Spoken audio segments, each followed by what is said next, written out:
एकदम धडपडून गबऱ्या तुर्की चालीवर आला. मयूर मस्कतीच्या तुऱ्याप्रमाणे त्याचं मस्तक नाचू लागलं. सूर्य पश्चिमेला मंद गतीनं निघाला होता आणि राणूजी पूर्वेला निघाला होता. दोघांनाही परत फिरण्याची घाई झाली होती. राणूजीची नजर आपल्या शिवारावर भिरभिरत होती. मेहनती खाऊन पडलेल्या जमिनीतून आता कुऱ्या निघत होत्या. ओठ्या बांधून शेतकरी पेरणी करीत होते. ते काळ्या वावरात बी पेरीत होते. पण त्यांना खात्री होती की याच मातीत हे बी जीव धरून उगवणार आणि काळ्याची जागा हिरवगार पिकं शोभविणार. पुढल्या वर्षी याच जागी आपली मेहनत साकार होऊन उभी राहणार. म्हणून माणसं कष्टत होती. त्यांना पाहून राणूजी स्वतःशीच म्हणाला, जे पेरावं तेच उगवतं. रसिक श्रोते हो, आपण डॉक्टर अण्णाभाऊ साठे लिखित अजरामर फकीरा या कादंबरीचा भाग 1 ऐकलात आणि त्यास आपण भरभरून प्रतिसाद दिलात. धन्यवाद. नेहमीप्रमाणे एक नम्र विनंती, माझ्या या चॅनलला लाईक करा, शेअर करा आणि बेल आयकॉन दाबून सबस्क्राईब करा. आता ऐकूयात फकीरा या कादंबरीचा भाग 2.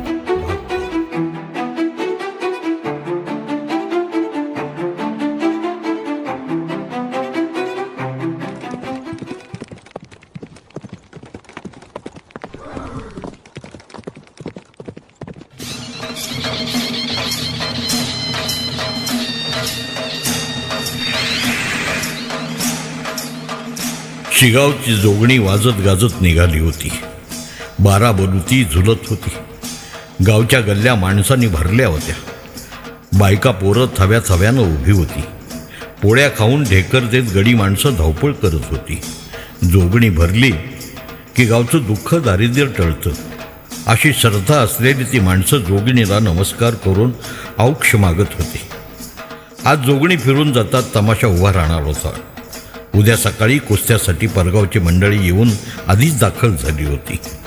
खांद्यावर पिवळे लंगोट टाकून पैलवान मिरवत होते. सर्वत्र माणसंच माणसं झाली होती. जागोजाग जोगणी आणि जोगा थांबत होते. लोक नमस्कार करीत आणि मग पुढे निघत. गावातील ताकदवान माणसांनी जोगणीभोवती हाताला हात धरून कडं केलं होतं. त्यांच्या आसपास नंग्या तलवारी धरून धारकरी चालत होते. त्यांची करडी नजर सर्वत्र फिरत होती.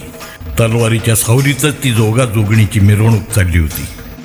पुढं सर्व वाद्य एका तालात वाजत होती. पिवळ्या कापडात गुंडाळलेली ती वाटी घेऊन जोगणी मंद गतीने निघाली होती. तिच्या शेजारी न्हावी झडपीन होऊन सूप फिरवीत होता आणि चांभार लाकडी घोड्याला बोराटीचा काटा बांधून माणसं हाकीत होता. तो बोराटीचा काटा लागला तर अशुभ असतं, ही भीती असल्यामुळं कोणी पुढे येत नव्हतं.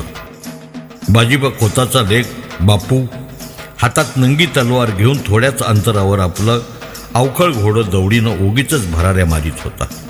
बहिरी ससाण्याप्रमाणे सोरकांड्या मारून तो आपल्या चपळाईचं प्रदर्शन करीत होता.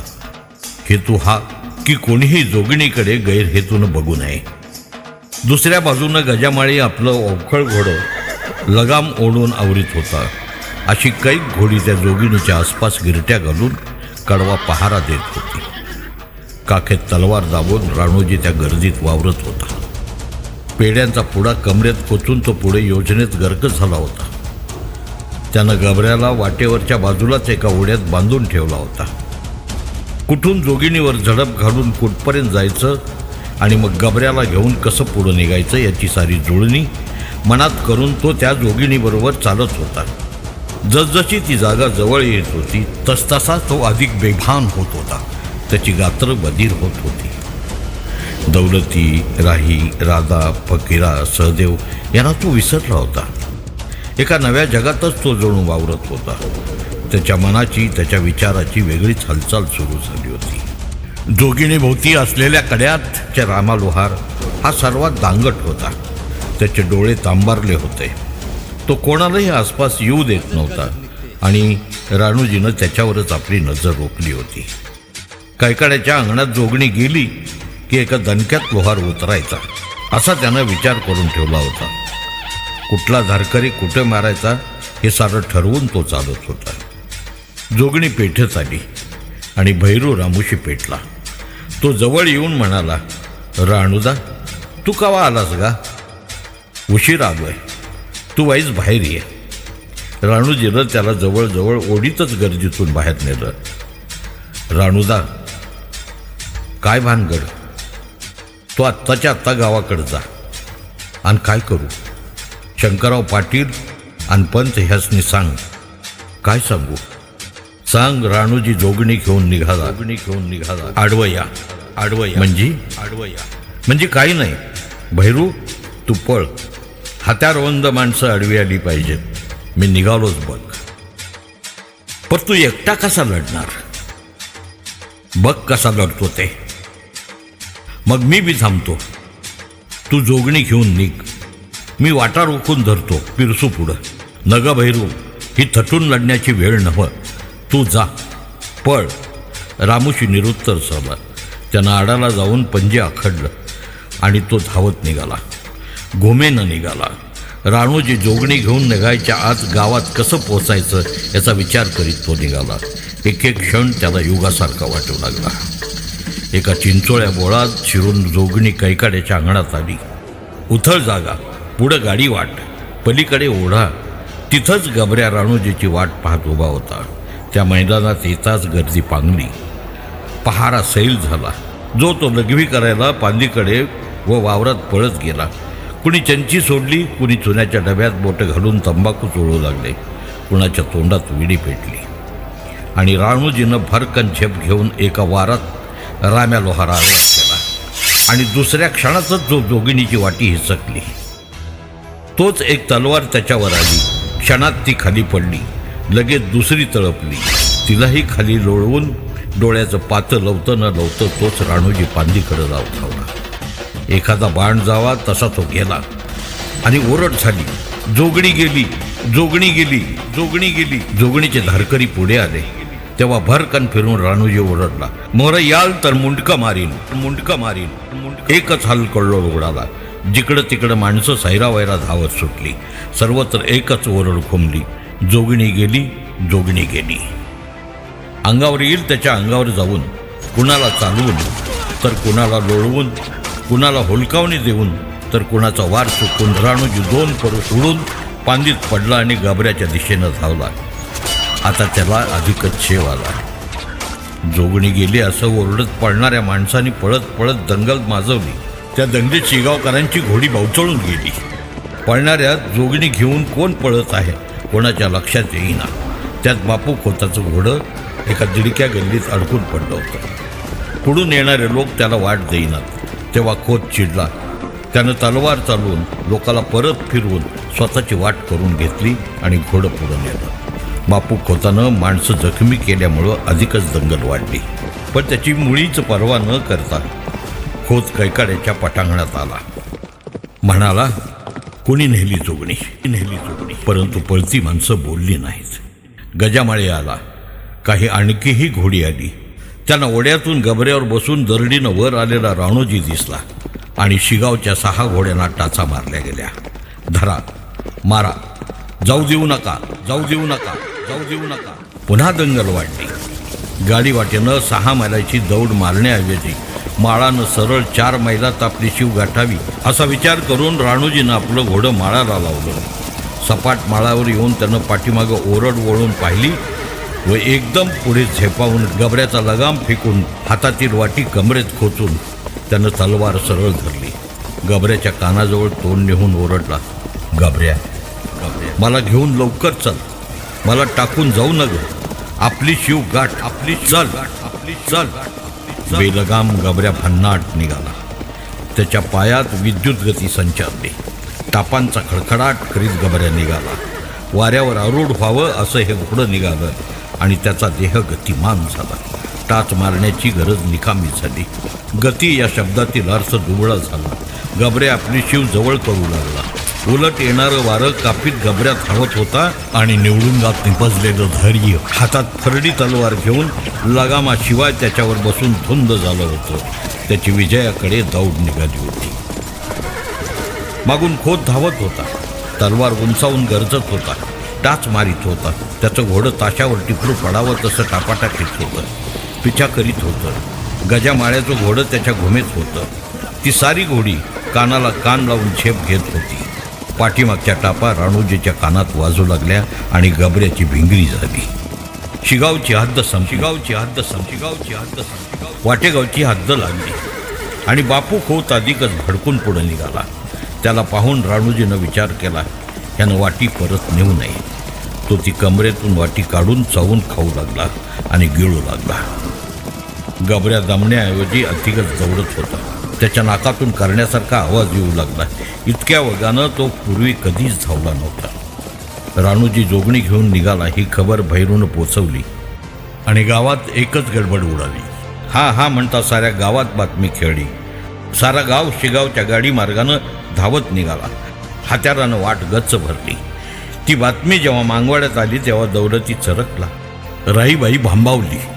राधा धावत दारात आली नि थांबली. फकीरा चिंचेवर चढून आपल्या झुंजार बापाला शोधू लागला. सहदेव रडू लागला.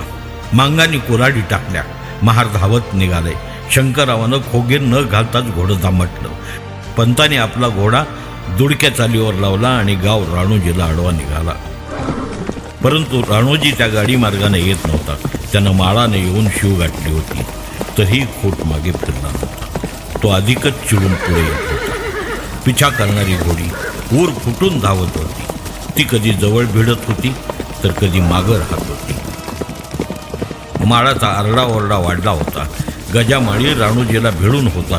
तोच खोत ओरडला, गजा गजा गजा, फेक पाला. गजानं दुकांडी घेऊन पुन्हा लगट केली आणि आपला भाला जुमानून फेकला. तो वजनदार भाला राणूजीच्या पाठीत खपकन शिरला. त्याच्या बधीर अंगात आधीच कळ मिली होती नि किंचित वळवळली.